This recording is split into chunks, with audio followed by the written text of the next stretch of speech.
Halo dan selamat datang di podcast Talk Show Hawaii, Hiroshima University Alumni Association Indonesia. Senang sekali bisa kembali bertemu dengan para alumni dalam episode kedua, dan juga para hadirin non-alumni yang sudah meluangkan waktunya untuk mendengarkan talk show ini. Tema kita hari ini, kuliah di luar negeri bukan sekedar pindah, makan, dan tidur. 1000 jalan diaspora, mengabdi untuk bangsa, dan mendunia demi pikiran yang lebih terbuka. Sebelum mulai lebih lanjut, perkenalkan, nama saya Abe Eiko Juliana. Saya dipekerjakan langsung oleh Hiroshima University untuk support kegiatannya Hawaii. Jadi apabila Bapak Ibu ada ide untuk kegiatan Hawaii, silahkan disampaikan ke saya ya. Dengan senang hati saya dukung untuk pelaksanaan ide dari Bapak Ibu semua. Hari ini kita beruntung bisa mendengar langsung pengalaman dan pandangan dari para alumni yang luar biasa. Bintang tamu kita, Dr. Tuswadi dan Ibu Ivanandia. Tentunya diskusi ini akan dipandu oleh moderator kita, Bapak Edianto, yang juga alumni Hiroshima University. Nanti saya persilahkan Pak Tus, Ibu Iva, dan Pak Edianto untuk perkenalan diri masing-masing. Podcast talk show ini akan direkam dan kemudian saya upload di channel YouTube Huawei di hari Senin atau Selasa. Semoga dengan adanya opsi menonton melalui YouTube, teman-teman yang tidak bisa ikut hari ini bisa nonton juga. Baik, mari kita langsung saja mulai. Silakan Pak Edianto.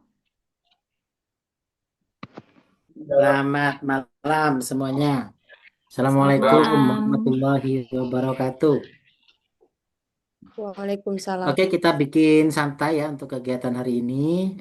Saya ucapkan selamat datang untuk semua alumni ya yang hadir pada hari ini, merupakan suatu kehormatan bagi saya untuk bisa ya bawakan acara ya, memoderatori dua alumni kita yang the best ya. Ada Dokter Tus, ada Mbak Iva. Halo Dokter Tus. Halo, Halo Mbak Iva. Ya, halo Pak Edi. Ya, baik. Saya tidak akan memperkenalkan panjang lebar. Nanti akan kita buka sesi ya. Saya akan bertanya mulai dari perkenalan diri dan sebagainya. Tetapi pada kegiatan kita kali ini, studi di luar negeri itu kan bukan semata-mata tentang eh, pindah tempat tinggal, ya, memenuhi kebutuhan sehari-hari, gitu ya, atau untuk menyelesaikan kewajiban akademik, ya. Tapi lebih daripada itu, pengalaman merupakan pembentukan karakter, ya, kemudian perluasan wawasan serta pembelajaran lintas budaya yang mendalam. Alumni yang pernah menempuh pendidikan di luar negeri memiliki potensi besar ya untuk menjadi agen perubahan, tidak hanya melalui kontribusi profesional, tetapi juga melalui pemikiran yang lebih terbuka ya, berskala global ya. Melalui tema kuliah di luar negeri bukan cuma pindah makan dan tidur, tapi tentang bagaimana diaspora berkontribusi ya bagi bangsa dan membuka cara berpikir dunia. Izinkan saya untuk mengawali ya atau mendampingi eh, alumni Hiroshima University yang sangat hebat dan mengangkat kisah-kisah inspiratif mereka ya, para diaspora yang terus memberikan dampak nyata bagi bangsa dunia. Izinkan saya Edianto yang merupakan alumni Hiroshima University juga untuk mengawal kegiatan ini. Terima kasih ya semuanya. Baik, kita mulai nih, Pak Tus dan Mbak Iva dan rekan-rekan semua yang ada di sini ya. Eh, Mungkin saya akan mulai dengan memperkenalkan diri dulu, tapi bukan saya nih yang memperkenalkan diri, tapi kita mulai dengan Dokter Tus, kemudian lanjut dengan Mbak Iva gitu ya. Bisa nggak sih menceritakan sedikit tentang diri Pak Tus dan Mbak Iva ya? Mungkin dari mana asalnya, kemudian bagaimana perjalanan Dokter Tus dan Mbak Iva bisa sampai ke titik ini. Monggo, silakan Pak Tus. terima kasih. Assalamualaikum warahmatullahi wabarakatuh. Waalaikumsalam warahmatullahi wabarakatuh. Sebuah kesyukuran yang luar biasa hari ini Dr. Tus bisa berjumpa di layar untuk memeriahkan ya agenda rutin ya Hiroshima University Alumni Association Indonesia. Acara ini sangat bagus dan saya sangat mendukung dan saya Pak Tuswadi ya. Saya Pak Tuswadi bukan Pak Tuswandi ya. Kadang-kadang orang salah menyebut nama saya. Nama saya Pak Tuswadi dan kebanyakan orang sih memanggil Pak Tus Mr. Tus atau Dr. Tus ya karena Pak Tus itu sampai hari ini berprofesi sebagai guru bahasa Inggris di Banjarnegara ya. Dulu Pak Tus bekerja sebagai pegawai negeri sipil guru bahasa Inggris di SMA. SMA Negeri 1 Banjarnegara, SMA Negeri 1 Bawang, kemudian SMA Negeri 1 Sigaluh ya. Kemudian Pak Tus setelah 8 tahun mengabdi sebagai ASN, Pak Tus terkirim ke Jepang untuk menjalani teacher training di bawah Kementerian Pendidikan Jepang. Pak Tus waktu itu dikuliahkan di 2 kampus, di Nagoya University dan di Aichi University of Education selama 1,5 tahun. Kemudian pulang 1 semester, kemudian balik lagi hijrah dari Nagoya ke Hiroshima University untuk meraih pendidikan setingkat S2 dan S3 gitu ya. Dan apa ya, sampai hari ini Pak Tus tetap kok jadi guru ya, mungkin besok jadi dosen kali ya. Jadi sampai hari ini Pak Tus jadi guru sekarang di SMP Negeri 1 Banjarnegara karena kemarin Pak Tus diculik ya oleh pemerintah kabupaten dari provinsi ke Pemda untuk dijadikan Direktur Politeknik Banjarnegara. Nah, setelah masa tugas selesai 5 tahun di Politeknik, Pak Tus kembali lagi sebagai guru. Itu perkenalan sedikit dari saya. Monggo disambung oleh Mbak Iva. Ya, silakan. Baik, terima kasih Pak Tus. Jadi selamat malam ya semuanya. Mohon izin memperkenalkan diri gitu ya. Kalau Pak Tus sejarahnya sudah panjang gitu ya. Kalau saya simpel aja sih ya. Jadi perkenalkan saya Iva Nandia Atika. Saya merupakan alumni dari program master di bidang pendidikan sains ya IPA di IDEC Hiroshima University. Jadi awal mula sampai ke Hiroshima itu seperti apa gitu ya. Jadi selama kuliah S1 saya menempuh S1 itu dalam waktu 3 tahun 4 bulan saat itu. Dan kemudian terhubung dengan Mr. Tus gitu ya. Yang sama-sama tinggal di Banjarnegara. Kemudian dengan dorongan Pak Tus, kemudian dukungan orang tua juga, akhirnya saya setelah lulus S1 langsung mencari beasiswa seperti itu sampai akhirnya saya dapat beasiswa LPDP dan dapat melanjutkan studi di Hiroshima University tahun 2017. Nah, setelah itu tahun 2019 selesai gitu, kemudian ikut seleksi CPNS dan alhamdulillah lolos tahun 2020 diangkat hingga saat ini saya mengajar di pendidikan fisika di UIN Sunan Kalijaga Yogyakarta. Begitu, Pak Edi. Oke, sangat luar biasa sekali ya alumni kita, Dr. Tus yang sudah pernah menjadi Direktur Politeknik Banjarnegara dan IFA sekarang sudah di Uinsuka ya di Yogyakarta. Oke, saya akan lanjut nih ya kepada pertanyaan selanjutnya yang mungkin eh, adalah sebuah kebanggaan ya bagi kita bersama dan rekan-rekan semua yang ada di Zoom meeting ini ya, ada Mbak Eko Abe dan rekan-rekan semua gitu. Apa sih yang membuat Pak Tus dan Mbak Iva itu bangga ya menjadi bagian dari komunitas alumni kita?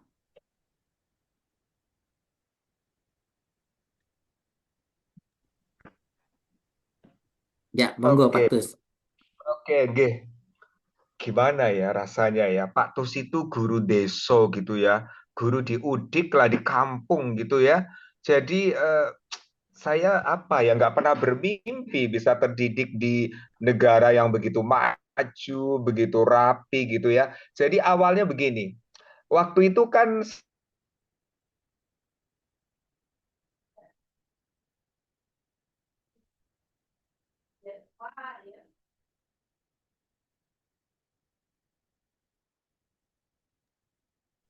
Apakah terputus koneksinya? Ya, Ya, sepertinya Pak. terputus. Beliau sepertinya menggunakan HP. Ya, monggo sambil dianu Mbak Iva dilanjutkan, monggo. oke, sambil menunggu Pak Atus ya, Iya, Bapak silakan. Ibu semua ya. Jadi apa sih yang membuat saya bangga gitu ya menjadi bagian dari komunitas ini gitu ya? Karena komunitas ini kan ada karena memang ada latar belakangnya, begitu. Latar belakangnya apa? Kebersamaan kita saat studi gitu ya, studi di luar negeri tentu hal yang berat di awal gitu untuk pindah lokasi bukan hanya pindah provinsi gitu ya. Saat itu tidak hanya pindah lintas pulau di satu Indonesia, tapi kita harus pergi ke negeri yang memang saat itu pertama kali saya naik pesawat justru langsung untuk studi master gitu. Jadi luar biasa menjadi bagian dari komunitas alumni ini adalah rasa kekeluargaan, rasa kebersamaan yang sampai sekarang masih terjalin begitu. Jadi Pak Tus tadi mohon maaf terputus ya. Jadi saya dulu deh. Oke. Jadi eh, dari alumni Ya. ini pun ternyata ada sharing session gitu.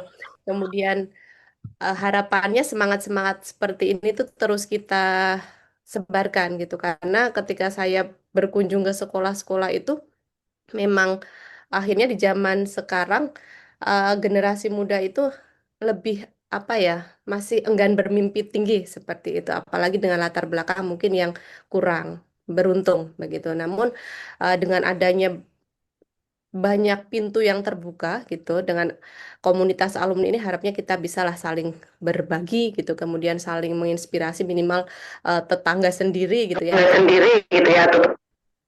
dan juga tentu kita bisa saling support serta berkolaborasi di berbagai disiplin ilmu ya, tentunya berbeda-beda, sehingga nanti kita bisalah memajukan masyarakat maupun bangsa yang kita apa cintai bersama ini.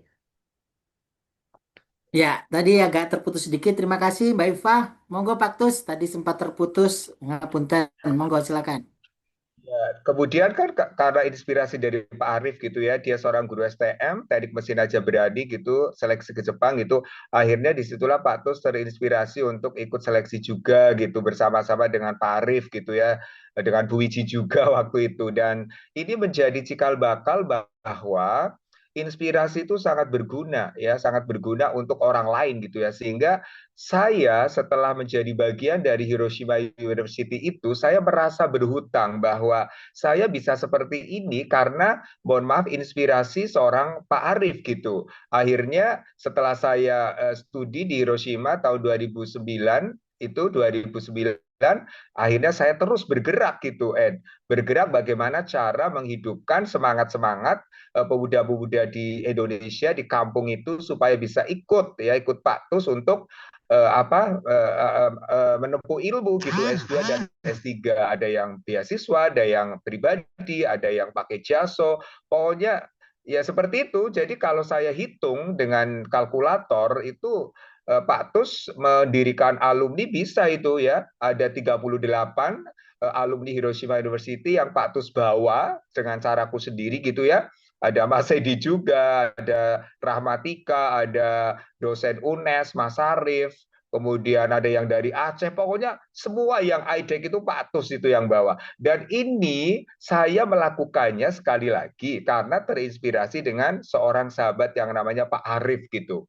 Ya, beliau itu membagikan informasi yang penting bahwa ada beasiswa gitulah. Inilah mari untuk alumni Hiroshima University jangan pelit-pelit untuk berbagi informasi gitu. Kesuksesan yang kita raih bisa jadi menjadi kesuksesan orang lain asal kita tidak pelit untuk berbagi. Begitu, Mbak Mas Edi, kami bangga menjadi bagian dari alumni Hiroshima Oke, University. siap. Ya. Oke Pak Tus, ya memang rekomendasi Pak Tus itu luar biasa gitu ya. Langsung diterima gitu. Tinggal email ya. Saya merasakan sendiri. Oke, baik Mbak Iva dan Pak Tus, lanjut kita ke berkaitan dengan sebenarnya tentang ke kehidupan ya, selama menjalankan kuliah gitu ya. Ada persepsi kita gitu ya, pada saat kita kuliah itu kerjaannya ya hanya dua gitu ya. Misalkan pertama ya belajar ya, yang kedua ya jalan-jalan gitu ya. Persepsi kita, maksudnya kebanyakan orang itu seperti itu. Nah, mungkin ya agar ini bisa diluruskan ya, apakah kegiatan kita itu hanya makan ya, kemudian hidup ya, belajar, kemudian jalan-jalan, just eat gitu ya, kegiatannya. Nah, monggo diceritakan Paktus yang lebih apa namanya, lebih jelas lagi biar teman-teman yang misalkan nonton ya kegiatan ini ya tahu sebenarnya apa sih kegiatan kita selama di menempuh ya kuliah tersebut. Monggo Paktus dan Mbak Eva. Paktus dulu, monggo silakan. Oke, jadi bisa belajar ke luar negeri itu sesuatu yang sangat berharga, sebuah privilege gitu ya. Karena sebuah privilege, maka langkah awal yang harus kita pegang itu niat kita gitu. Niat kita itu ke Jepang itu mau ngapain gitu ya. Karena mohon maaf, saya sering berkomunikasi juga dengan rekan-rekan dari Hiroshima University. Ada juga dosen yang sedang duduk santai-santai ya, kemudian dipanggil oleh Kaprodi, mau nggak Anda apa itu beasiswa ke Hiroshima gitu. Jadi seperti rezeki nomplok gitu loh. Nah, kalau hal-hal seperti ini tidak dilapisi dengan niat yang benar, berbahaya ya. Jadi kita ke luar negeri itu punya misi yang besar. Kenapa? Karena cepat atau lambat di Indonesia nanti kita akan menjadi seorang pemimpin gitu ya, calon pemimpin gitu. Makanya ketika kita berhasil ke Jepang ya jalan satu-satunya ada dua. Satu, belajar meraih ilmu dengan penuh semangat, begitu ya. Kemudian yang kedua, bangun networking, bangun persahabatan dengan, mohon maaf, bangsa-bangsa yang ada di Hiroshima itu, supaya, mohon maaf, itu menjadi salah satu jalan untuk merajut kerjasama, membangun pendidikan ya untuk Indonesia kita dan juga untuk negara-negara mereka gitu. Dan terkait dengan apa tadi piknik, kemudian makan tidur, ya sebetulnya makan tidur piknik itu kan juga salah satu kebutuhan pokok gitu ya. Tapi itu bukan tujuan utama kita pergi ke Jepang karena survei membuktikan bahwa orang-orang yang suka pelesiran gitu ya, tanpa mengingat bahwa di balik kemurahhatian sponsor memberi beasiswa itu ada tanggung jawab besar untuk publikasi, untuk riset, untuk konferensi, untuk ini itulah. Kalau kita mohon maaf hobinya pelesiran, jalan-jalan, senang-senang, nanti gimana gitu tanggung jawabnya. Jadi boleh kok plesir, boleh makan tidur juga boleh, tapi tolong kembali lagi ke niat kita bahwa kita itu jauh-jauh terkirim dari kampung, dari Udik itu insya Allah dengan oleh-oleh ilmu dan pengalaman yang berguna selama di Jepang itu nanti ya cepat atau lambat kita akan menjadi pemimpin. Begitu Mas Edi, silakan Mbak Iva. Iya, setuju ya dengan Pak Tus gitu diawali dengan niat karena memang banyak godaan ya ketika kuliah di luar negeri, apalagi negara yang memang kita tuju dari awal gitu ya. Kalau sudah kenal biasanya yang langsung dicari adalah mungkin nanti kalau libur kita kemana gitu kan. Cuma nggak dipungkiri jalan-jalan juga penting karena di sela-sela waktu kita apa sibuk riset gitu ya, sibuk belajar tentang akademik gitu. Jalan-jalan juga kita laksanakan gitu. Tapi di luar daripada itu, lebih dari itu kehidupan di luar negeri itu tentu sangat kompleks gitu. Tadi sudah Pak Tus sampaikan gitu ya, kita nggak hanya untuk diri sendiri nih nantinya, harapannya kan kita juga bisa bermanfaat setelah lulus. Jadi yang kalau yang saya rasakan sendiri itu selain apa kognitifnya berkembang gitu ya, pemikiran kita berkembang gitu, keterampilan juga berkembang gitu. Seperti apa sih? Misalnya yang di Indonesia mungkin nggak pernah naik sepeda ya, seperti saya jarang olahraga gitu. Akhirnya harus bersepeda, naik turun bukit ibaratnya untuk sampai ke kampus, pulang ke apa tuh seperti itu. Kemudian untuk apa makan gitu ya, kita harus bersusah payah dulu nih, harus belanja, harus kemudian masak gitu. Padahal kalau di Indonesia kita beli aja sudah banyak gitu. Terus apa lagi ya? Nah, karakter juga terbentuk. Apalagi kita kuliah di Jepang itu yang sudah sangat terkenal dengan kedisiplinannya. Tentu kita juga berlatih disiplin, kemudian mengelola waktu gitu. Kemudian juga bisa bekerja sama lah baik dengan teman-teman satu negara maupun dengan teman-teman dari negara yang berbeda. Jadi kuliah di luar negeri itu banyak manfaatnya, tapi juga banyak tantangannya yang memang harus kita hadapi gitu ya. Kompleks lah ya, nggak hanya sekedar apa kuliah gitu, kuliah kemudian jalan-jalan aja, tapi lebih dari itu pengalaman yang kita dapat tentu sangat kompleks dan mungkin berbeda-beda seperti itu Pak Edi. Oke, baik. Eh, Memang dari jawaban Pak Tus dan Mbak Iva tadi ada networking ya yang perlu kita jalin, kemudian ada apa namanya peningkatan ya kompetensi, kapasitas, kemampuan kognitif kita ya selama kita berada di Hiroshima gitu ya. Tetapi berdasarkan data gini Pak Tus dan Mbak Iva, Indonesia itu adalah negara yang dengan jumlah penduduk yang cukup besar gitu ya. Nah, sedangkan jumlah dokternya itu terakhir berdasarkan data itu masih belum sampai 0,1% gitu ya. Kalau kita berdasarkan data di 2024 akhir belum mencapai 70.000 ya orang gitu ya. Nah, maka dari itu ya kita teman-teman yang kuliah di luar negeri ya seperti Paktus, kemudian mudah-mudahan Mbak Iva nanti juga akan menempuh doktornya di luar negeri begitu ya. Maka kita adalah sosok yang apa ya namanya apa ya yang harusnya menjadi bagian dari eh, dunia ya, belajar menjadi bagian dari dunia. Nah, apakah ada perasaan seperti itu ya untuk Paktus dan Mbak Iva ketika belajar di luar negeri kemudian merupakan bagian dari apa namanya eh, penyumbang keilmuan di dunia gitu. Monggo, Paktus silakan.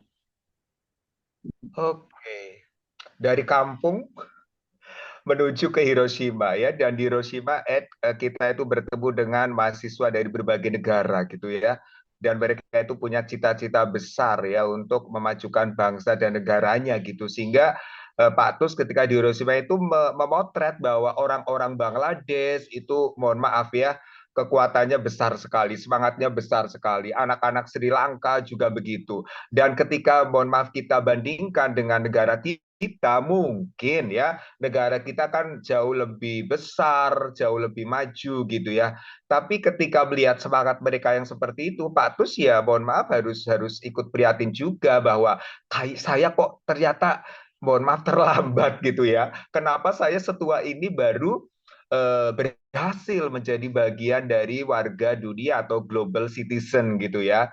Dan disitulah Pak Tus merasa tertantang bahwa dari sisi keilmuan kita juga bisa menorehkan sejarah ya. Hasil riset-riset kita selama S2, selama S3 itu kita publikasikan tentunya di jurnal yang bereputasi gitu ya. Dari situlah nanti warga dunia yang lain, maksudnya dari negara lain itu akan tahu ya bahwa mohon maaf kadar intelektual bangsa kita atau mungkin guru atau dosen-dosen Indonesia itu tidak buruk juga, bagus juga gitu ya, karena hasil pemikiran mereka bisa terdokumentasikan dengan baik di jurnal-jurnal yang tadi bereputasi. Itu yang pertama. Kemudian yang kedua, Hiroshima itu kan punya proyek besar itu karena dulu mereka mohon maaf perang gitu ya. Jadi mereka itu punya misi membangun dunia yang damai gitu. Lah disitulah berbagai bentuk kegiatan di Hiroshima termasuk Hiroshima City, pemerintah Hiroshima Barat gitu ya, Higashi Hiroshima local government, disitulah kita juga punya peran ya menjadi mohon maaf bukan melulu kita dari Indonesia gitu ya, kita itu menjadi bagian dari dunia yang harus bersama-sama membangun ya dunia global yang penuh damai gitu. Makanya dulu di Hiroshima ada yang namanya apa itu Hiroshima titik-titik association gitu loh, yang setiap tahun itu ada pesta itu loh, HIA ya, HIA gitu ya, Hiroshima International Association gitu kan. Ini menjadi benih-benih yang sangat bagus untuk membangun kewarganegaraan global di Hiroshima. Begitu, Ed. Monggo, Mbak Iva. Baik. Pak Atus pengalamannya cukup lama ya kalau di Hiroshima. Kalau saya pengalaman 2 tahun mungkin bisa diceritakan masih teringat jelas gitu ya. Ketika saya yang ya sama-sama anggun gitu ya, anak gunung maksudnya, eh, tiba-tiba disuruh menari gitu kan dalam kegiatan multikultural ataupun budaya seperti itu. Disuruh menari, akhirnya latihan. Ya bisa juga ternyata ya kesempatan itu saya gunakan untuk mengembangkan mungkin bakat terpendam gitu. Jadinya saya ikut dalam aktif ya dalam kegiatan multikultural. Kemudian ada pameran kebudayaan di AIDEC ya yang rutin diselenggarakan. Itu juga cukup menjadikan kita belajar lah dari satu negara ke negara lain gitu, kebersamaannya, kerjasamanya. Kemudian juga saya pernah menjadi relawan di sebuah sekolah gitu ya di Sagiura Elementary School gitu di mana siswanya di sana tinggal eh, satu sekolah itu tinggal sedikit sekali gitu. Jadi di situ kami bersama teman gitu ya, di situ mengajak memperkenalkan budaya-budaya Indonesia kepada siswa-siswa di sana. Kemudian pernah juga menjadi bagian dari children class di Mihara gitu ya mengajarkan ngaji lah ya TPA untuk anak-anak di sekitar Masjid Mihara. Kemudian saya juga pernah apa ya menjadi bagian pendamping siswa berkebutuhan khusus bersama sensei saya waktu itu dan juga ternyata saya pun bisa loh memberikan sumbangsih lah ya untuk Hiroshima University maupun untuk menjadi perwakilan bangsa Indonesia seperti itu. Mantap sekali ya. Tentu saja ini berkaitan dengan karya fenomenal Paktus dan Mbak Iva. Mungkin apa namanya dari segi kepakaran ya, karena Paktus telah menempuh S3, tentunya ada karya yang telah dikembangkan ya. Kemudian Mbak Iva juga sudah membuat tesis ya, juga publikasi-publikasi ya.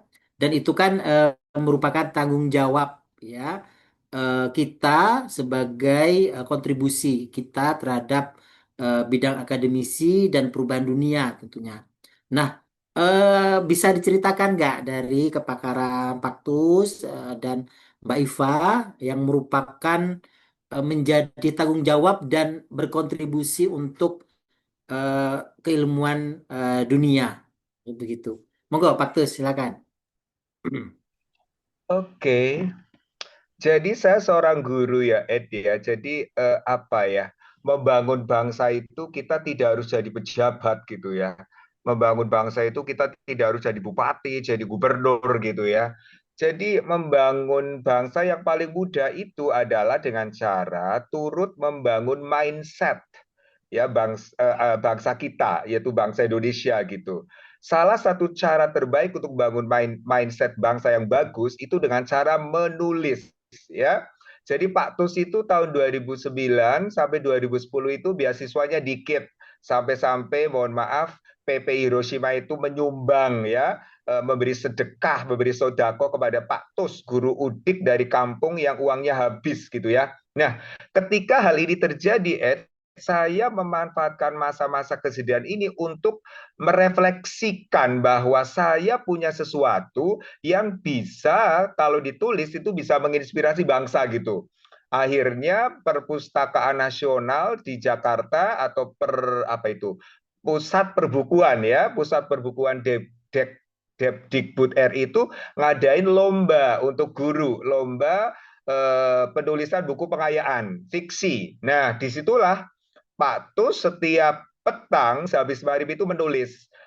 apa itu kayak buku harian menceritakan kisah-kisah Pak Tus waktu kecil, waktu SD, SMP gitu ya. Akhirnya oleh si Helvi Tiana Rosa, salah satu sastrawati handal Indonesia yang jadi juri itu bilang, Pak Tus, Anda karyanya menyontek Andre Hirata ya. Andre Hirata itu siapa, Mbak? Saya nggak tahu. Saya lagi studi di Jepang, terus ini saya lagi sedih, kemudian saya menyusun buku ini kok gitu. Kok mirip ya kayak gitu ya? Mirip mungkin karena saya mohon maaf sama-sama miskin gitu seperti Andre Hirata kali gitu. Akhirnya beliau berkata, Pak Tus, kalau buku ini nanti menang, bisa nggak Pak Tus itu menulis episode ketika SMA, ketika S1, ketika S2, ketika S3?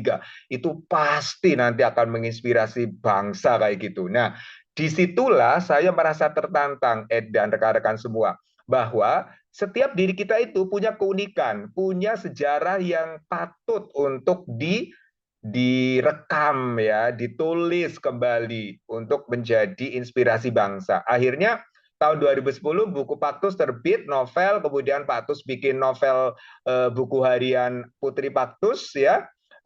Apa namanya? Apa ya? Diari Ayu Chan apa ya? Petualangan Ayu Chan itu juga viral waktu itu. Kemudian kisah-kisah berikutnya Pak Tus tulis setelah Pak Tus S3 itu waktu segangnya kan banyak sekali itu ya. Ada Pak Tus menulis buku yang masuk hitam putih itu. Jadi intinya ternyata salah satu cara terpintar terbaik untuk membangun bangsa itu adalah dengan tulisan. Because our writing will be a powerful tool ya, powerful apa ya, weapon gitu ya, to build our country. Mungkin itu begitu Ed. Kalau yang akademik ya mohon maaf tidak diragukan lagi, masa anak S3, anak S2 nggak bisa publikasi gitu kan memalukan gitu ya. Jadi kalau yang itu sudah jadi tanggung jawab kita, kalau S2 ya harus tesis, hasil risetnya dipublikasikan, seperti Mbak Iva juga itu hebat banget. Kemudian S3 apalagi ya, kita harus bisa mempublikasikan hasil riset kita untuk apa ya, membangun peradaban ilmiah ya di bidang yang kita geluti. Begitu Ed, silakan Mbak Iva. Iya betul. Kalau Pak Tus karyanya sudah tidak diragukan lah novel-novelnya. Kemudian Pak Tus juga sempat mengajak gitu ya, ayo mahasiswa-mahasiswa yang apa dibimbing Pak Tus, saya lah bikin cerita gitu kan. Akhirnya saya bersama Pak Edi juga ya, yang menuliskan lah ya, meskipun mungkin kalau kisahnya nggak begitu apa ya, biasa aja gitu ya. Cuma saya yakin dari segi yang lain mungkin orang yang membaca akan apa termotivasi gitu. Terus judulnya Menyerah. Nah, saya belum menulis lagi nih Pak Tus. Jadi ketemu Pak Tus di sini justru ya teman-teman ayolah kita menuliskan kenangan apa masa-masa kita gitu kan supaya apa kalau dibaca minimal dibaca anak sendiri gitu kan bisa menjadikan inspirasi maupun motivasi begitu. Kalau bidang riset ya tentu kita masih terus belajar gitu ya, apalagi saya juga harus segera menyusul senior-senior saya di sini gitu, sehingga tidak hanya puas untuk studi master gitu, untuk segera melanjutkan di doktoral program seperti itu.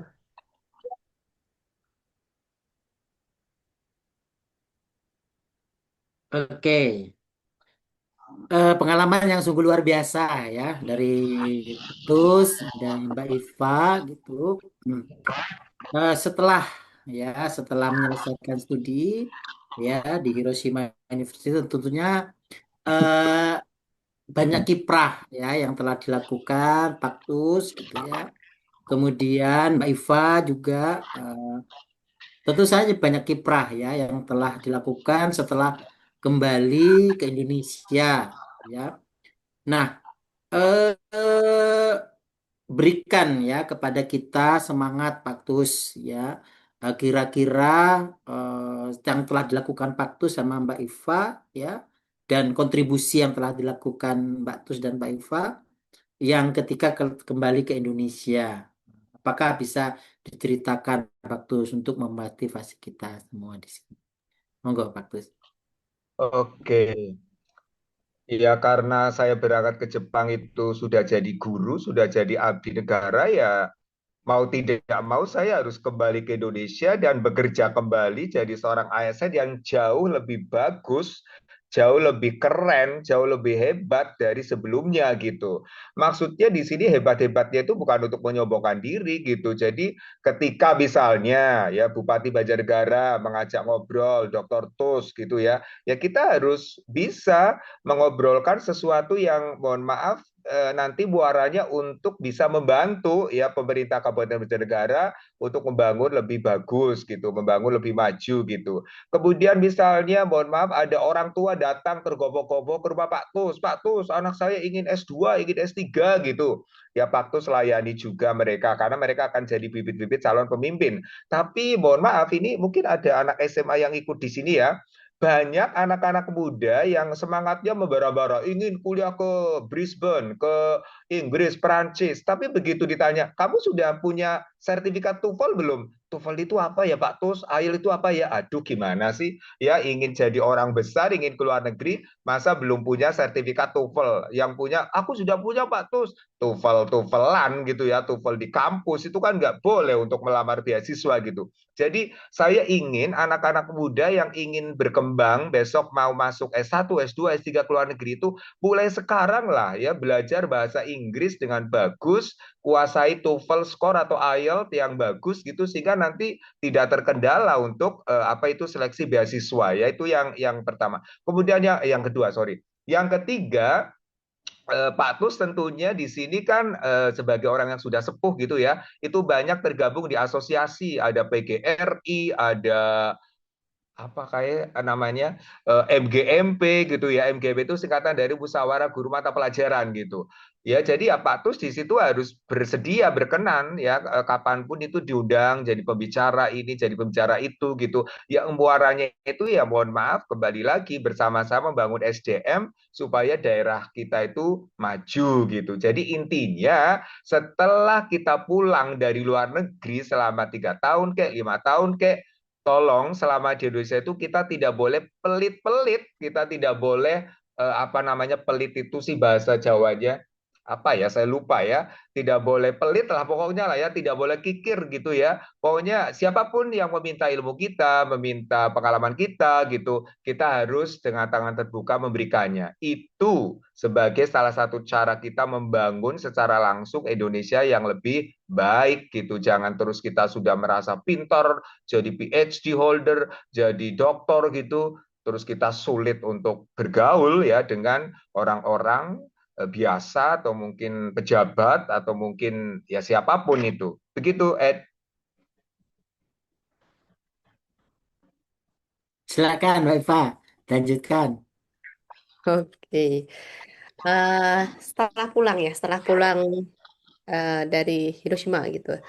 Jadi saat itu saya masih fresh graduate ya Pak Edi ya. Jadi kalau Pak Tus sudah langsung apa berkiprah gitu ya, melanjutkan jalan, melanjutkan kiprahnya gitu. Kalau saya masih berjuang ya. Jadi jadi teman-teman meskipun lulusan luar negeri itu kan membawa beban yang lebih berat, saya rasa ya, apalagi kalau memang dari awal kita belum punya pekerjaan yang tetap gitu, apalagi masih baru lulus gitu, tapi kita memang harus punya planning ya, planning setelah lulus itu harus apa gitu, karena memang apa, mulut tetangga itu lebih tajam gitu ya ketika ditanya masa lulusan luar negeri nganggur gitu kan, masa lulusan luar negeri belum bekerja gitu kan, padahal kan mencari kerja itu sejatinya tidak semudah itu gitu ya, ada unsur keberuntungan gitu, ada unsur apa yang lain-lain lah gitu. Jadi setelah pulang saya eh, langsung akhirnya ya mencari sekolah gitu ya untuk mengabdikan diri menjadi guru honorer saat itu selama 1,5 tahun ya di SMA. Kemudian sambil menjadi guru itu saya mempersiapkan diri memang untuk mengikuti seleksi pegawai negeri sipil gitu ya. Memang cita-cita seorang wanita ini tidak muluk-muluk di saat itu ya, menjadi dosen gitu ataupun menjadi pendidik gitu ya, menjadi abdi negara gitu. Jadi langsung alhamdulillah ya, doa ibu juga sangat manjur gitu. Satu kali shoot gitu, satu kali percobaan langsung lolos gitu ya. Di samping itu memang saya yakin untuk peluang lulusan luar negeri itu juga cukup diperhitungkan gitu, terutama saat wawancara gitu ya, dibandingkan dengan lulusan dalam negeri. Memang untuk kampus-kampus saya yakin tetap memprioritaskan untuk lulusan eh, luar negeri begitu. Jadi saya cukup bangga gitu ya bisa lulus CPNS tanpa embel-embel bantuan gitu ya. Karena memang eh, di tingkat CPNS itu memang isu-isunya kan banyak ya. Ada bawaan bawaan siapa gitu ya. Notabene saya bukan alumni UIN gitu ya, tapi saya berhasil lah untuk sampai saat ini masih bekerja di UIN gitu, di Universitas Islam Negeri Yogyakarta gitu, menjadi dosen. Dan ya sampai saat ini masih bisa mengajar gitu ya, bertemu mahasiswa itu sangat menyenangkan gitu ya, banyak sekali karakter yang kita pelajari. Kemudian lebih dari itu, berbagi dengan guru-guru yang notabene lebih senior gitu ya, tapi saya yakin ilmu itu nggak hanya didapat dari guru gitu ya, kita bisa berbagi juga kok dengan guru-guru maupun siswa-siswa di sekolah. Jadi melalui peran saya sih harapannya anak-anak muda tidak takut bermimpi, tidak takut untuk meraih pendidikan tinggi ya, tidak hanya di dalam negeri. Ayolah kita coba peluang yang lebih luas untuk bersekolah ataupun melanjutkan studi di luar negeri. Begitu Pak Edi. Oke. Di sini ada catatan ya dari yang disampaikan Pak Tus ya dan Mbak Iva gitu. Bahwasanya ada rasa kebanggaan ya dari diri kita ya ketika kita menjadi lulusan luar negeri gitu ya, dan menganggap bahwasanya ada ada anggapan bahwasanya kita lebih baik daripada teman-teman kita yang belum memiliki kesempatan ke luar negeri gitu ya. Nah, tetapi kita perlu mengubah mindset itu begitu ya. Bagaimana sih sebenarnya dari pendapat Pak Tus dan Mbak Iva ya, bahwasanya kita sebagai lulusan luar negeri itu kan harusnya lebih ya lebih berkontribusi kepada bangsa dan juga memiliki pola pikir yang terbuka begitu ya, tidak menganggap bahwasanya kita lebih hebat daripada yang lain seperti itu. Nah, bagaimana menurut Pak Tus dan Mbak Iva tentang fenomena ini? Monggo Pak Tus, silakan. Oke, saya sekarang sudah tua ya, jadi mungkin kalau saya mau bilang, mungkin ini nasihat juga buat Mas Edi dan area-area yang masih muda gitu ya. Kita hidup itu, mohon maaf, jangan terkungkung oleh persepsi orang lain terhadap kita.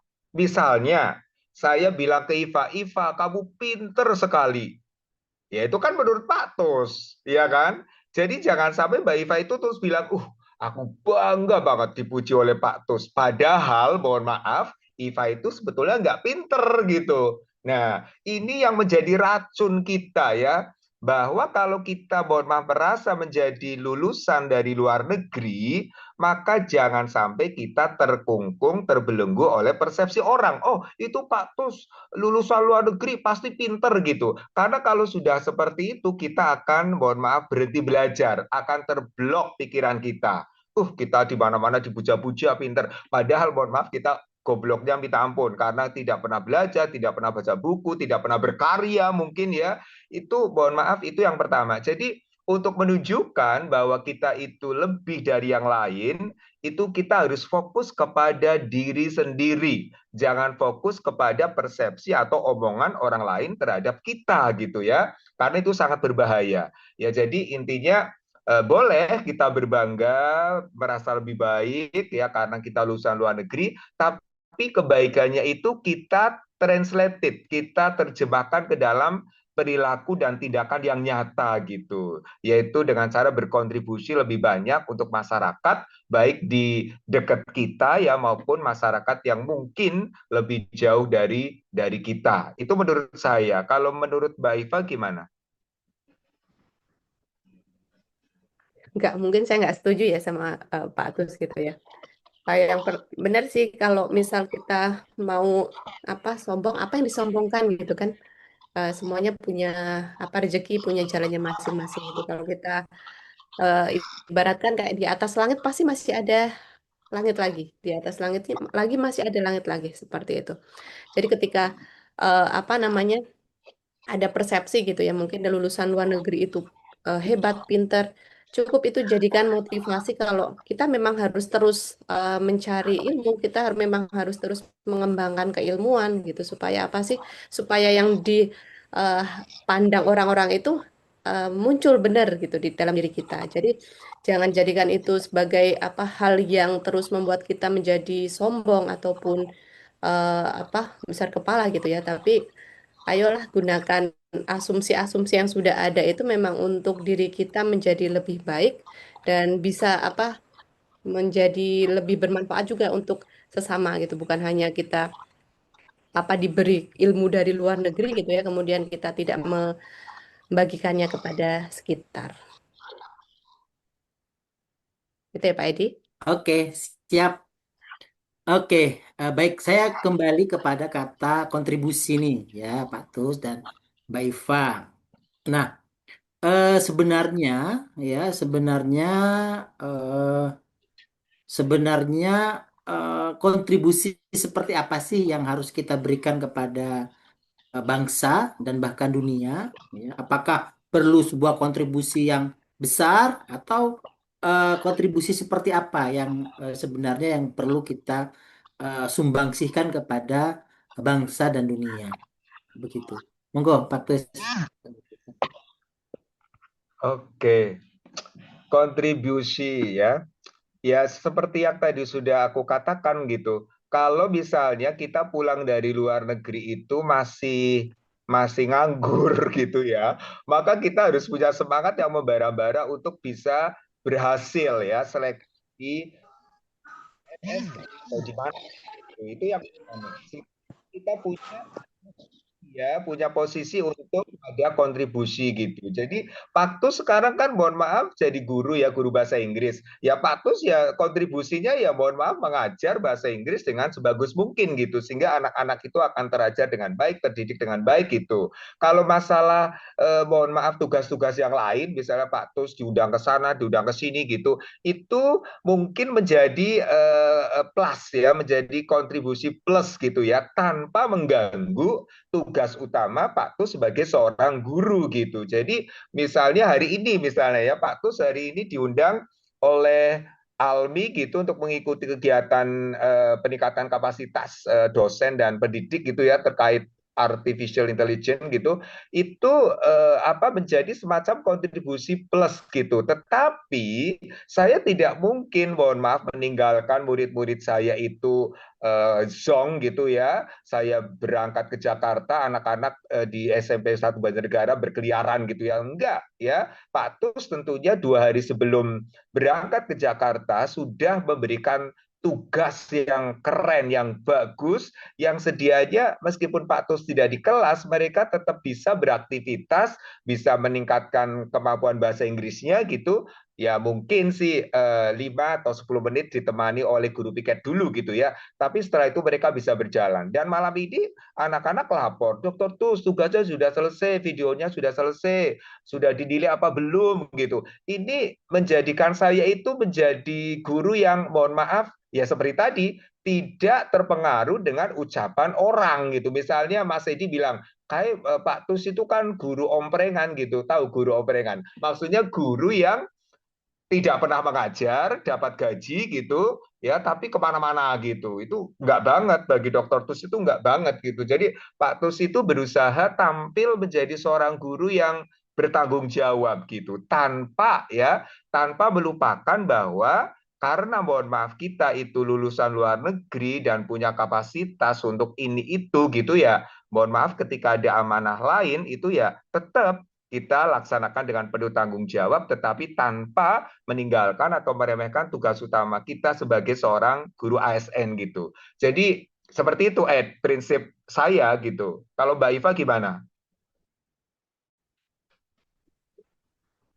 Ya, baik Pak. Terus menyambung ya eh, kontribusi gitu. Kalau fokus ke kontribusi saat ini tentunya yang berkaitan dengan bidang kerja gitu ya. Kalau saya lihat bidang kerja hampir mirip lah ya dengan Pak Tus guru. Kalau saya gurunya mahasiswa begitu. Memang kita harus punya apa tanggung jawab gitu ya. Banyak kok dosen-dosen yang mungkin apa tetap mengisi laporan ngajar gitu ya, tapi faktanya memang tidak diajar ataupun sebaliknya gitu. Namun balik lagi kita harus punya apa namanya standar tersendiri lah gitu. Nggak mungkin untuk menghalalkan lah ya kalau bahasa saya menghalalkan suatu pendapatan yang kita peroleh gitu kan dengan apa? Dengan tanggung jawab gitu. Jadi kalau kontribusi dalam bidang pendidikan ya kalau dosen tentu melaksanakan tridharma gitu. Mulai dari pengajaran ya harus bertanggung jawab gitu. Kemudian penelitian, kita tetap melaksanakan riset di sela-sela padatnya jadwal mengajar gitu kan. Dan juga kita melaksanakan pengabdian di masyarakat. Nah, masyarakatnya kalau kami ya masih bisa guru ataupun siswa gitu ya. Jadi harapannya melalui apa peran saya sebagai dosen gitu, setidaknya kalau ke sekolah gitu ya, paling tidak ke sekolah ataupun mengajar mahasiswa gitu, bisalah memberikan pengalaman ya sharing pengalaman kemudian membuka wawasan gitu ya sehingga mahasiswa itu nggak juga puas selesai di S1 gitu mereka bisa melanjutkan studi mereka bisa menjadi apa yang mereka inginkan gitu ya tidak terbatas menjadi guru menjadi dosen menjadi peneliti menjadi laboran gitu sehingga di tengah apa isu memang prodi kami yang masih minim peminat gitu ya karena fisika dianggap sulit gitu tapi dengan adanya mahasiswa gitu ya, mereka bisalah menyebarkan ke sekitarnya, menyebarkan kepada adik-adiknya di sekolah gitu kan, sehingga nanti harapannya sosok guru itu menjadi cita-cita yang mulia juga gitu di mata siswa ataupun mahasiswa gitu. Oke, dari semua yang disampaikan Pak Tus dan Mbak Iva sangat luar biasa ya. Mulai dari pengalaman, kemudian apa bidang riset, kemudian kontribusi dan sebagainya. Tentu saja eh, banyak sekali rekan-rekan yang ingin bertanya ya, baik secara langsung ataupun tidak. Tentu saja tema yang menarik kali ini ya akan dibuka selanjutnya untuk sesi pertanyaan. Oke, mungkin saya bacakan dulu ya yang ada di chat ya. Kemudian setelah itu mungkin teman-teman bisa bertanya secara langsung nih ya, bisa ngobrol langsung dengan alumni kita yang sangat luar biasa, Dr. Tus dan Mbak Iva ya. Pak Tus dan Mbak Iva, ini ada pertanyaan dari Mas Yogi Priyo Pradana ya. Mungkin saya bacakan ya, nanti monggo langsung dijawab sama Mbak Pak Tus dan Mbak Iva. Assalamualaikum Dr. Tus dan Bu Iva ya. Atau Mas Yogi mau bertanya sendiri? Nggak apa-apa, dibacakan aja, Pak. Oke, siap. Ya, izin bertanya ya di sesi pertanyaan peserta nanti. Apakah sekarang rekrutmen CPNS sudah ada jalur diaspora seperti BUMN ya? Kebetulan saya sedang studi di luar negeri, ingin balik ke Indonesia mengabdi sebagai abdi negara. Mohon arahan, terima kasih. Monggo Pak Tus dan Mbak Eva. Iya. Itu mohon maaf bukan bagian dari kementerian apa itu pendidikannya atau kementerian pendidikan tinggi gitu ya. Jadi ya sebagai generasi yang cerdas gitu ya update ya informasi-informasi terkini seputar penerimaan ASN gitu. Tapi yang jelas Mas Mas Yogi ya, sekarang Mas Yogi malah kemarin baru ketemu Pak Tus sekarang sudah di Cina lagi ya. Ya kan? Oke. Jadi tolong untuk Yogi ya misalnya ya Yok. Tolong, sekarang kamu kan lagi S2, LPDP lagi. Tolong setelah S2, kalau diizinkan oleh LPDP gitu, langsung S3 aja gitu. Sehingga nanti kalau misalnya mau kontribusi menjadi ASN gitu, itu bisa ke BRIN tuh, ke Badan Riset Nasional gitu ya. Di situ, mohon maaf, BRIN itu sedang membutuhkan ya talenta-talenta yang unggul gitu untuk membangun sains ya dan sebagainya gitu untuk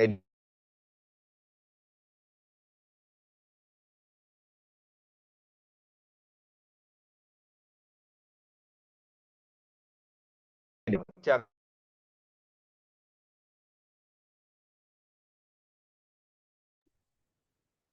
Hilang koneksi lagi nih Pak Atas ya. Ya, monggo Mbak Jangan-jangan Eva, nggak apa-apa. ya, Disela gitu. sedikit.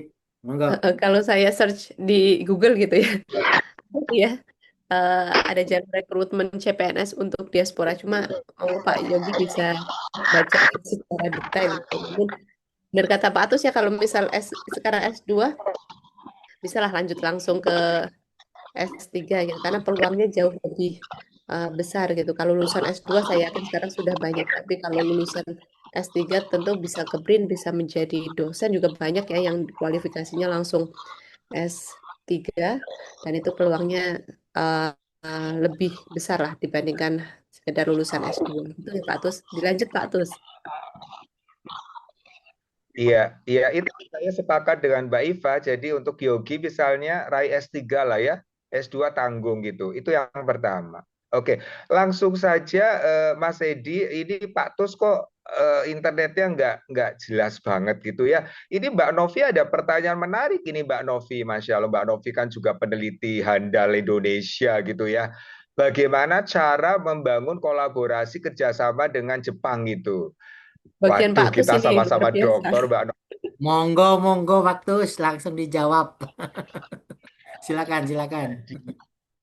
Jadi tipsnya adalah Mbak Novi kayaknya sudah deh. Yang pertama adalah kita harus menjadi anak kesayangan sensei, anak kesayangan profesor kita gitu ya.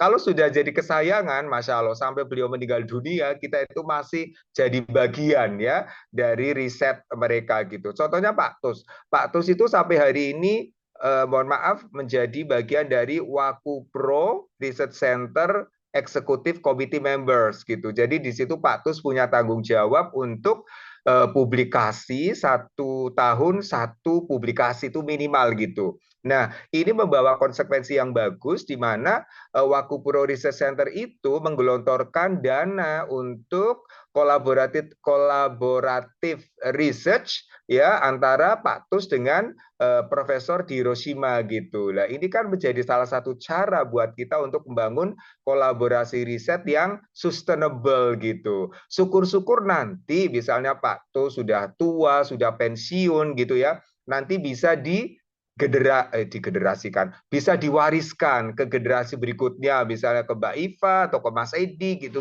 sehingga nanti kerjasama ini akan berlanjut ya, abadi begitu untuk kemajuan bangsa baik itu mohon maaf Indonesia maupun Jepang gitu. Jadi tipsnya ya mohon maaf jaga komunikasi yang bagus antara kita dengan profesor kita termasuk profesor pembimbing 1, 2, 3 ya, karena profesor pembimbing 1 biasanya sudah mau pensiun gitu kan. Tapi kalau kita bisa menjaga hubungan baik dengan our academic supervisor baik yang 1, 2, 3 itu insya Allah itu akan menjadi salah satu jalan untuk membangun kolaborasi riset yang sustainable. Begitu Mbak Novi. Mbak Iva, ada tambahan? Silakan. Udah terwakili lah Pak Atus sudah nggak diragukan lah Terwakili. kalau misalnya masalah kerjasama ya. Kalau saya masih eh, merintis belajar bersama nanti ya. Ya, oke. Eh, Pengalaman Pak Tus ya menjalin kolaborasi dan Mbak Iva juga ya. Mungkin saya juga sudah beberapa tahun ini selalu ke Jepang gitu ya. Tiap tahun ya tinggal kita buat ini aja ya, banyak aktivitas lah istilahnya. Baik itu ya seperti kayak gini itu juga salah satu cara untuk menjalin komunikasi gitu ya dengan sensei kita gitu ya. Kalau sensei ke Indonesia kita datang ya itu sudah cukup ya menurut saya untuk menjalin kolaborasi ya. Oke, silakan teman-teman yang lain kalau ada pertanyaan boleh tanya langsung nih dengan eh, pakar kita ya. Oke. Mm, Oke, baik. Ada pertanyaan lagi kah dari rekan-rekan semua? Halo, Assalamualaikum. Ini Salam. Ah, dengan Pak Tus, Mas ini Iqbal Iqbal. ya. Oh ya, Iqbal. Nah, Gimana Mas Iqbal kabarnya, masih Pak Tus? di Hiroshima, masih di Saya Hiroshima ya. sudah di Indonesia. Oh, sudah di Ini Indonesia. Oke, lulus tahun berapa ah, ini? udah lama, 2014. Saya Wah, alhamdulillah termasuk apa beruntung ketemu Pak Tus waktu itu di satu era kita ya, 2014. monggo Iya. monggo. Ya, Ah, berarti saya muda ini ya, 2020 ini. Patus ini, iya, yang Monggo, selalu monggo saya ingat silakan. dari Patus ini dulu statusnya ya inspiratif. Statusnya selalu inspiratif. Dan saya ingat waktu itu pulang dari Hia Party kita malam-malam, saya naik kereta ya. Kemudian Ya, Patus seperti membaca pikiran saya itu. Waktu itu saya lagi bengong ya. Pasti lagi mikirin ya, sesuatu. Di situ saya jadi, wah ini menarik sekali. Nah ini alhamdulillah setelah pulang ke Indonesia saya sebenarnya berminat apa namanya antusias buat ngajak teman-teman ya terutama di kantor buat eh, kuliah juga di luar negeri dan berhubung saya lebih punya pengalamannya di Hiroshima jadi saya ngajak ke Hiroshima sebenarnya. Cuma memang saya lihat kendala kendala kenyataan di lapangan itu eh, kalau soal kalau soal pintar-pintaran itu banyak sekali orang yang lebih pintar gitu ya. Dari kita semua saya rasa ya banyak sekali. Tapi kalau soal antusiasme itu kayaknya masih masih pada kurang. Jadi bisa dibilang gini, soal pintar saya mungkin kalah ya, tapi soal antusiasme saya bisa diadu gitu. Soal antusiasme. Nah, jadi misalkan ada yang sudah coba dikenalkan ke sensei gitu, tapi topiknya itu masih belum mau menyesuaikan seperti itu misalkan, atau ada yang bahkan belum belum buka websitenya. Misalkan kita bicara PDP, bahkan website PDP-nya nggak pernah dibuka sama sekali gitu. Kita kasih panduan, ini ada panduannya nih, panduannya belum dibaca gitu. Nah, gimana kira-kira pengalaman dari Pak Tus maupun eh, eh, Mbak Iva ya, cara untuk kita mengajak orang untuk antusiasme juga kita antusias. Saya rasa sebenarnya yang paling penting itu antusiasme dulu aja itu. Itu saja dulu pertanyaan saya. Terima kasih Pak Tus dan Bu Iva. Ya, Mas Iqbal, salam kenal ya. Pak Tus ini dari dari Mas Iqbal itu adalah seperti yang Pak Tus ceritakan tadi, ada yang pengen tapi nggak antusias gitu ya. Pengen hanya di mulut tapi nggak antusias gitu ya, kayak nggak baca panduan, nggak coba searching dan sebagainya. Gimana Pak Tus dan Mbak Iva tentang yang hal yang seperti ini gitu? Moga Pak Tus dan Mbak Iva. ya Pak Tus juga gregetan juga. Mungkin di Zoom ini juga ada kok anak yang mohon maaf inginnya lekas diterima gitu ya. Tetapi baru apply kenalan dengan sensei gitu tiba-tiba melarikan diri gitu ya. Itu kan sesuatu yang menurut saya itu sangat menyakitkan gitu ya. Karena bagi Pak Tus itu mohon maaf untuk membuat seorang profesor Jepang itu yes gitu ya, itu tidak semudah yang kita bisa bayangkan gitu. Dulu ada alumni AIDEC yang namanya Mas Imron, sekarang jadi dosen di Universitas Islam Malang itu.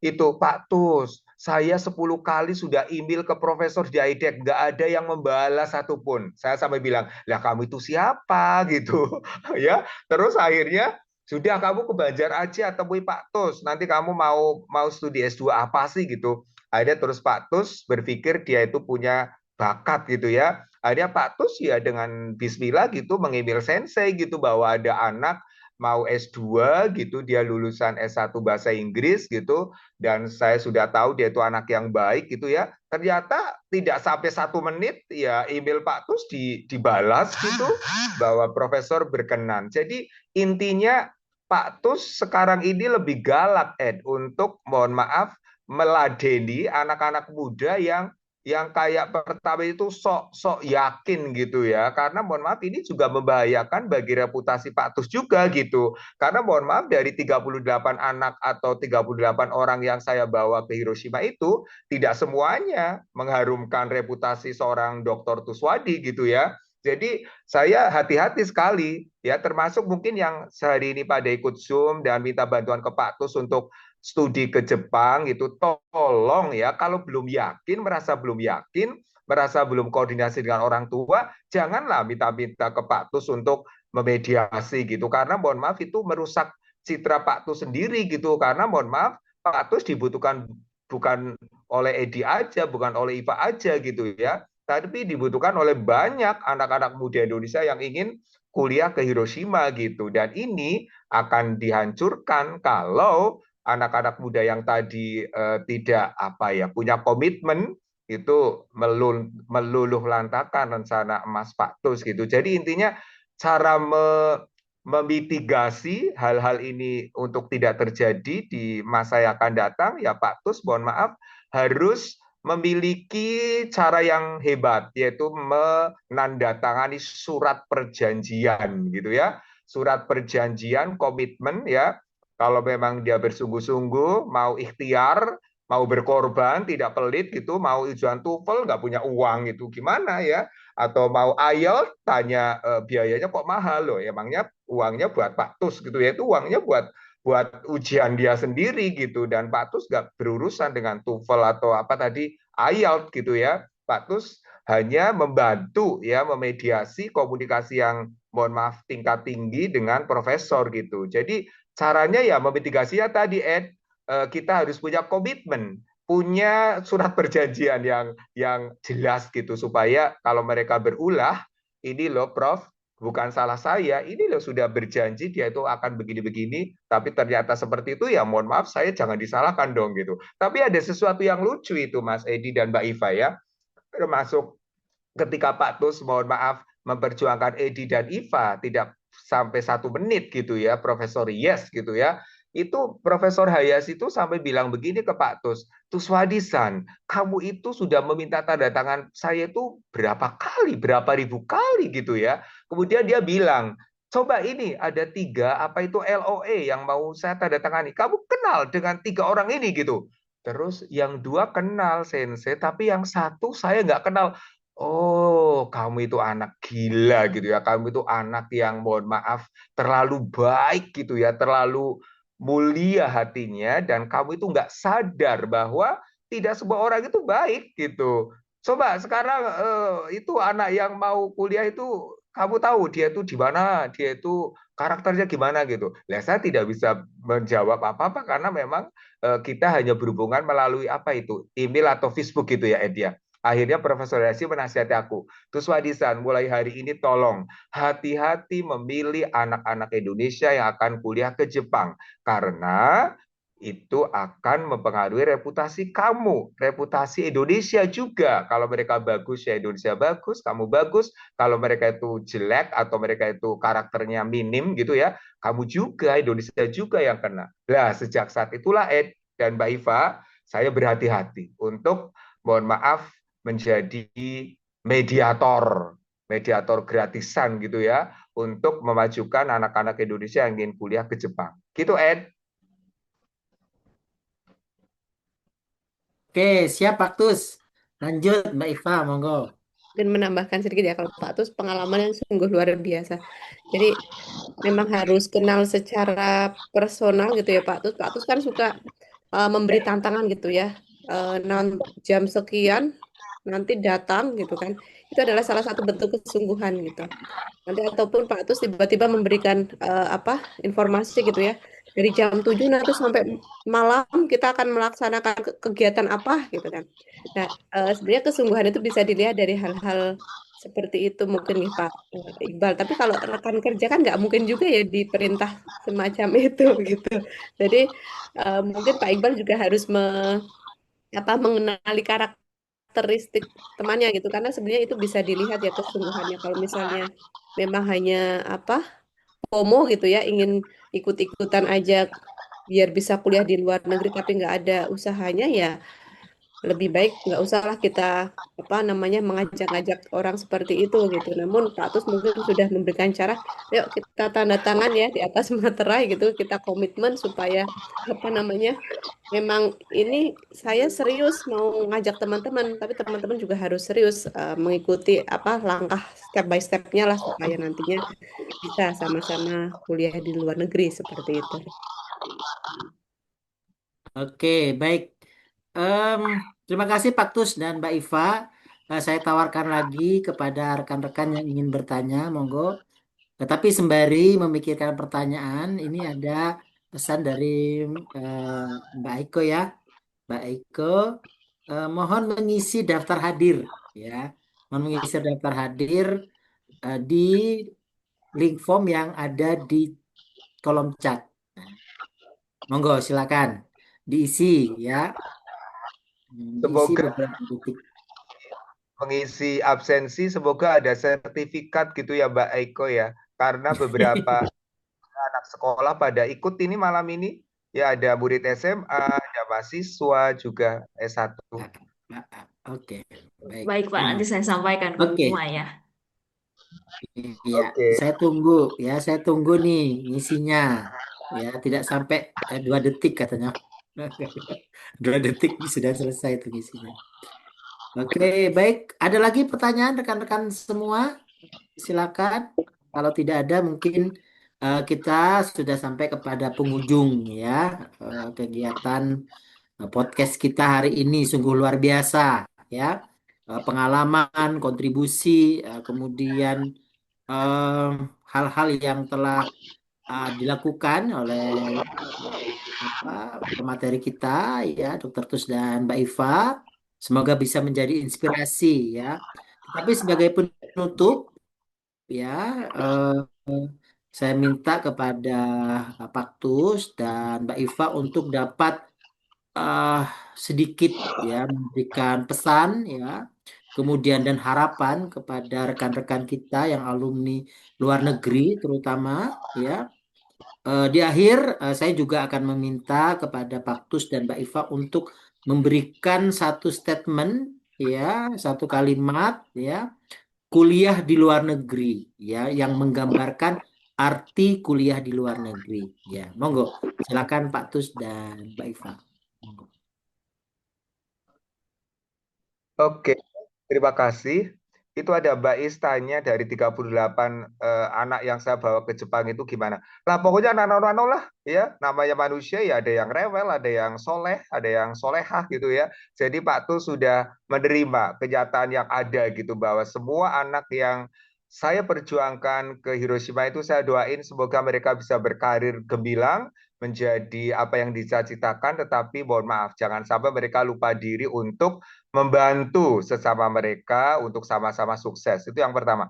Kemudian yang kedua, Pak Tus, mohon maaf selama 8 tahun, selama 7 tahun di Hiroshima banyak dibantu oleh PPI Hiroshima dan KMI, Komunitas Muslim Indonesia. Di dua organisasi inilah Pak Tus bisa hidup, bisa bernaung, sering numpang di apartemen. Dulu apartemennya Dr. Sony dari Unibra. Kemudian dibantu Mas Asep yang sekarang jadi profesor di UPI Bandung ya. Dan semua rekan-rekan lah, pokoknya saya tidak bisa melupakan jasa-jasa sahabat-sahabat PPIH dan KMIH yang mohon maaf membantu Pak Tus, bantu keluarga Pak Tus untuk berjuang meraih pendidikan tertinggi di Hiroshima. Inilah pentingnya kebersamaan di negeri orang ya. Jangan sampai rekan kita yang berbeasiswa merendahkan ya mahasiswa yang tidak berbeasiswa. Bisa jadi loh ya mahasiswa yang tidak berbeasiswa justru lebih berprestasi daripada yang berbeasiswa. Itu pokoknya harus kita jaga kebersamaannya, tidak ada perbedaan antara mahasiswa berbeasiswa maupun yang tidak beasiswa karena sama-sama punya tanggung jawab untuk meraih ilmu yang setinggi mungkin itu. Kemudian yang berikutnya ya tolong ya seperti saat ini gitu ya, meskipun kita sudah tidak ketemu lagi, tidak nangis bareng di Hiroshima, tidak tertawa bareng di Hiroshima, ya inilah saatnya di alumni, di Hiroshima Alumni Association ini kita berkiprah untuk saling menguatkan, saling membantu. Sehingga kalau ada apa-apa di antara kita itu ya mohon maaf kita komunikasikan gitu ya dengan bagus sehingga semua bisa tersolusikan, termitigasi dengan bagus juga. Terus yang terakhir tadi ada belajar di luar negeri, satu kalimat ya. Ya menurut saya belajar di luar negeri itu sebuah mimpi tentang cita-cita yang harus kita wujudkan menjadi kenyataan. Begitu Mas Edi, silakan Mbak Iva. Ya, Pak Tus. Monggo Mbak Iva. Oke, singkat saja nih Pak Edi, Pak Atus, terima kasih pokoknya Pak Edi, Pak Atus dan rekan-rekan di Hiroshima tentu sangat berjasa gitu ya, saling kerjasama gitu kan dan lain-lain kekeluarganya sangat kental gitu. Dan jelas untuk mungkin adik-adik di sini ya, kalau ada adik-adik ya, yang sedang adik-adik besar ini maksudnya ya. Jadi tidak ada ya kesuksesan yang instan gitu. Yang kita kenal itu hanya ada mie instan sama kopi instan gitu. Itu pun ada step-stepnya. Jadi silahkan dipersiapkan dari sekarang gitu karena untuk meraih suatu mimpi tentu kita harus bangun dan mewujudkannya gitu. Mulai dari apa? Mulai dari ya persiapan-persiapan kalau mau cari beasiswa, bacalah paling tidak literasinya ditambah gitu ya. Karena banyak nih yang mau tanya beasiswa tapi mereka enggan untuk mencari informasi gitu kan. Jadi malah nanya aja gitu kan. Kenapa? Padahal itu semua syarat sudah ada. Jadi silakan dipersiapkan. Kalau ada kemauan pasti ada jalannya. Tinggal teman-teman mau berjuang dan tidak takut gagal. Begitu ya. Untuk komunitas ya alumni, saya harap sih kita tetap bisa bekerja sama gitu, melanjutkan apa namanya kolaborasi gitu di bidang yang beraneka gitu ya. Harapannya tentu kita bisalah memberikan dampak gitu untuk lingkungan sekitar, untuk lingkungan tempat kita bekerja. Itu Pak Edi. Satu kalimat, Mbak Iva, Oh itu udah menggambarkan panjang arti banget ya. kuliah di luar negeri. Gimana? Satu kalimat yang menggambarkan arti kuliah di luar negeri. Arti kuliah di luar negeri banyak tantangan, tapi kita pasti bisa melewatinya. Gitu. Oke. Baik, terima kasih Pak Tus dan Mbak Iva. Tapi saya ada special request nih, teman-teman ya semua. Eh, Mbak Novi, ya, apakah bisa memberikan 1 sampai 2 kalimat penutup ya tentang kegiatan hari ini? Mbak Novi, apakah bisa eh, memberikan statement ya kegiatan kita hari ini? Monggo Mbak Novi. Ya, baik, ya terima kasih. Tapi mohon maaf nggak on video ya, Mas Edi. It's okay. Maaf sekali. Ya, saya menyimak dari tadi walaupun agak disambi ya, namanya juga malam mingguan ya. Ini terima kasih banyak sekali lagi Pak Dokter Tus, Mbak Iva yang berkenan menjadi narasumber. Sharingnya mengalir enak banget gitu ya. Ini namanya podcast tuh ya seperti ini ya rasanya kayak mendengarkan apa ngobrol gitu tapi benar-benar penuh apa isi dan saya yakin bermanfaat untuk semua yang mendengarkan dan insya Allah nggak hanya di podcast hari ini tapi karena nanti ditayangkan juga di YouTube akan terus gitu memberikan manfaat sepanjang masih tayang gitu ya di YouTube. Terima kasih banyak dan tentu ke Mas moderator ini Mas Edi, waduh luar biasa. Juga tanpa moderator yang baik ini tidak akan mengalir dengan baik begitu ya acaranya. Jadi terima kasih sekali lagi dan ini topiknya apa dikemas dengan sangat baik terus apa namanya pertanyaan-pertanyaan juga tadi menarik dari peserta yang hadir dan ya kita teruskan ya seperti ini dengan atas nama Huai didukung oleh Hiroshima University dan juga sering juga kita kolaborasi dengan PPIH ya kita keep in touch juga dengan PPIH dan juga ini Eiko terima kasih yang selalu apa dedikasinya ini menghandle segala macam urusan Huai. Terima kasih banyak dan tentu saja kepada teman-teman semua silahkan di-share ya infonya tentang Huai, kemudian misalnya sosmednya Huai, kemudian juga YouTube-nya acara hari ini boleh silahkan disebarkan ke muridnya, mahasiswanya, rekan kerjanya, keluarganya. Dan saya juga melihat ada tren kita juga bisa mengajak teman-teman kita misalnya alumni SMP, SMA untuk share ke anak-anaknya atau misalnya ke guru-gurunya di sekolah atau ke teman-temannya di sekolah juga gitu karena memang kan topik kita banyak tentang pendidikan gitu.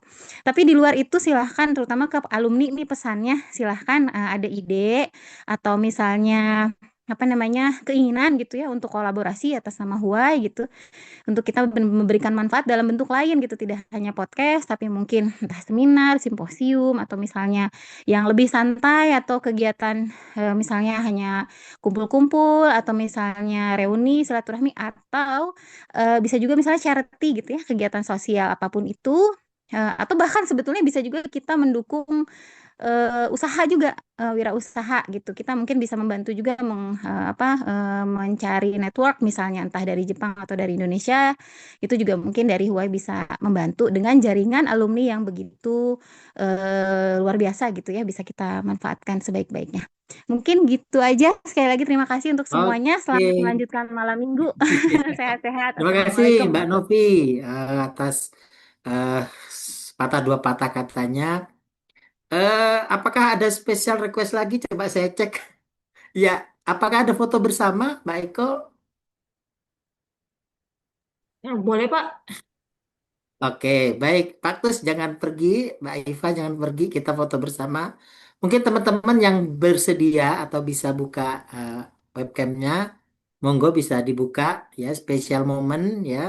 Kita bisa foto bersama nih di penghujung acara kita. Monggo ya, mungkin dikasih Oke, waktu ya sudah. Mbak Eko 5 detik begitu. Mungkin segini saja ya.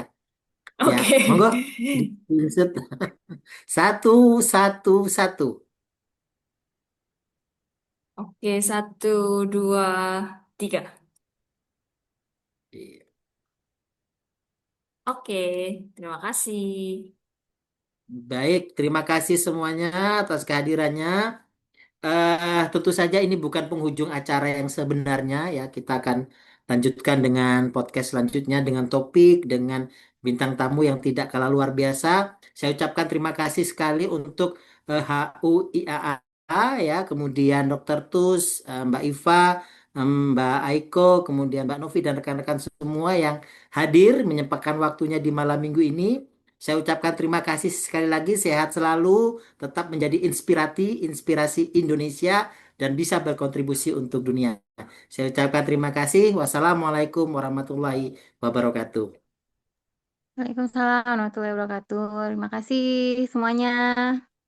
Terima kasih, Pak Tuswadi, Bu Iva, Pak Edianto. Mbak Terima Ira, kasih. Mas Edi, makasih banyak. Terima Teman-teman kasih semua, Mbak Eko, semuanya. makasih. Oke.